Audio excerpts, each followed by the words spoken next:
The Ascend Mate 7 is a big phone, make no mistake. Given the colossal 6-inch display, it was impossible for it not to be so.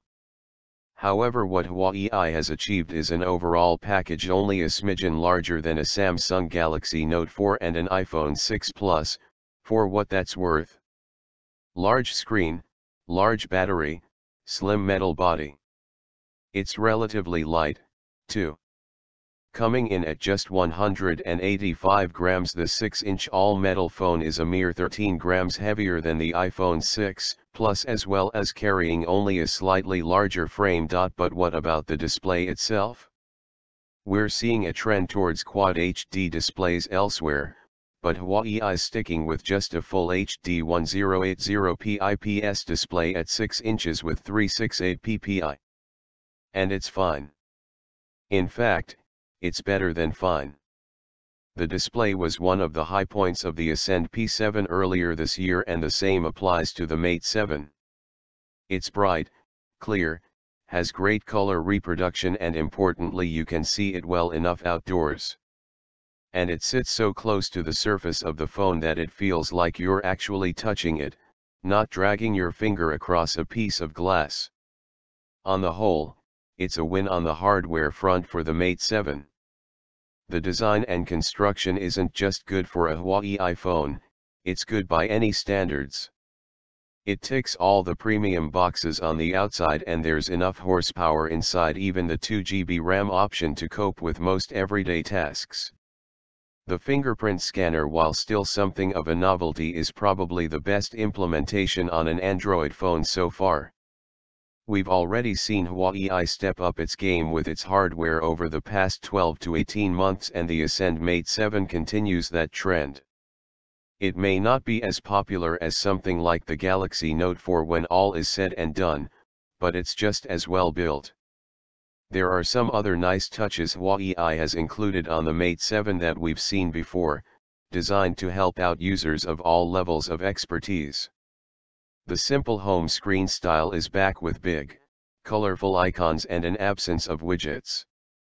Like many other current phones, the Mate 7 also has an ultra battery saving mode, but honestly, you're not likely going to need it with a 4100 mAh power bank on hand. The Phone Manager app, while partly responsible for some of the issues above, does have useful features such as a harassment filter and an easy way to clear cache and large, unwanted files. It too has been updated with the new look of EMUI 3.0, and it looks great, but it makes it too easy to close things that you really shouldn't be closing. Since the camera was one of the standout features on the Ascend P7, we had high hopes going into the Mate 7. Again, we're looking at a 13MP rear/5MP front combination, and again they're both pretty impressive.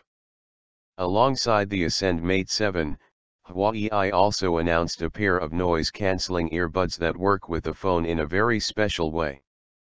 The battery that powers the noise cancelling in the earbuds is charged via the phone's 3.5mm headphone jack.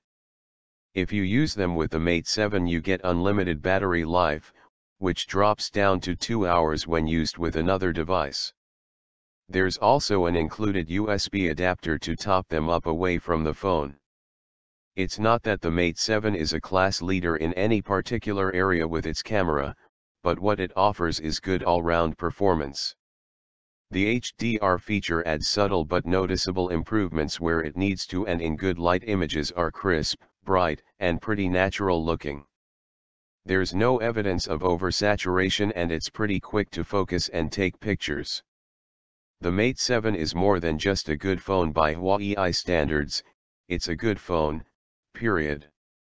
There's no one feature that stands out as being significantly better than the competition, but the sum of its parts puts it up there with some of the best we have to choose from.